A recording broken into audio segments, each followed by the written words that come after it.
When I heard that Jeremy Clarkson had been sacked from Top Gear for punching an Irishman, I got straight on the phone to my agents and said, I want to do that job.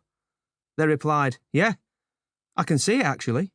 And I replied, go on then, see what you can do. Up until then, I'd kind of stumbled into everything. And out of all the jobs in TV, presenting Top Gear was the one I really wanted to do.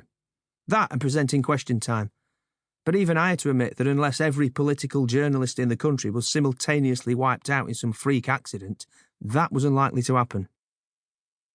Every idea I'd ever come up with, my agents, Richard and Katie, had managed to get me in front of the right people. But I'm glad they weren't able to work a miracle in 2015.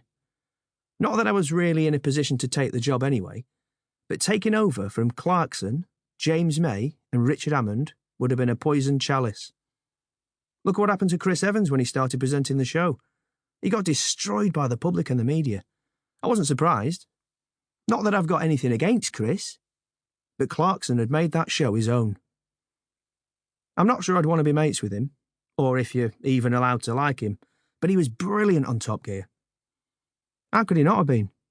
He made it one of the biggest shows in the world. 3 years later, I'd just finished filming an episode of A League of Their Own, which involved crawling through a muddy assault course in the studio, when my agent Richard wandered over with a big smile on his face and said, I've got some good news, but you're going to have to sit down. I did as I was told, and Richard said, Top Gear have been on the phone, and they want you to do a screen test next week, if you're up for it. I didn't get too excited because a screen test is just a trial, not a job offer, but I was bang up for it. The opportunity had come at exactly the right time. I've been thinking a lot about my TV career and whether I should do something else instead.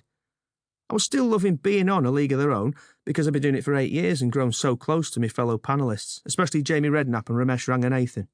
But otherwise, I was thinking about packing all the other TV stuff in. I didn't want to do anything I wasn't really interested in. So I was thinking about carrying on with A League of Their Own, doing some cricket commentary or presenting, and spending the rest of my time pottering. I enjoy being on TV and work hard at it, but it was never my dream, and doesn't give me the same buzz as being a cricketer. Playing cricket for Lancashire and England was all I'd ever wanted to do. So I knew that walking away from TV work wouldn't be the same emotional wrench as retiring from cricket. On a more basic level, I just loved cars. The car has got to be one of the greatest and most important inventions in history, right up there with the printing press, the light bulb and penicillin. The car is one of the few inventions that fundamentally changed the way humans lived. Literally broadened people's horizons. Nowadays, people will try to make you feel guilty about owning a car, unless it's electric. First, there isn't an electric car I like. Second, we don't have the infrastructure in terms of enough charging points. Third, they're not actually that good for the environment.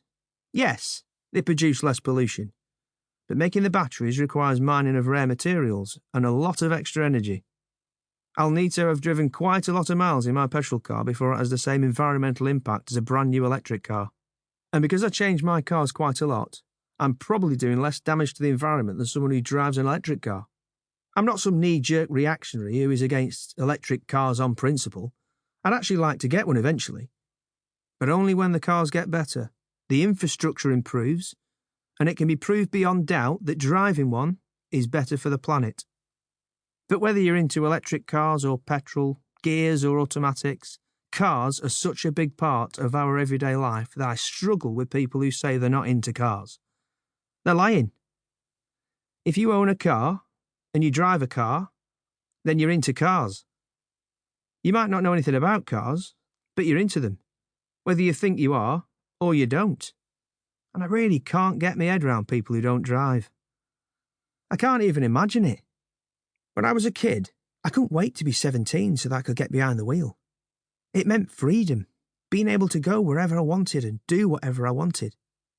The reason I failed my test the first 2 times was because it was so important to me. The first time I failed on a dangerous, I thought there was more than enough room on the roundabout to get home. He disagreed. The second time, I got a minor fault. As soon as I'd done it, I knew I'd failed. So I thought, I'm going to give him the ride of his life.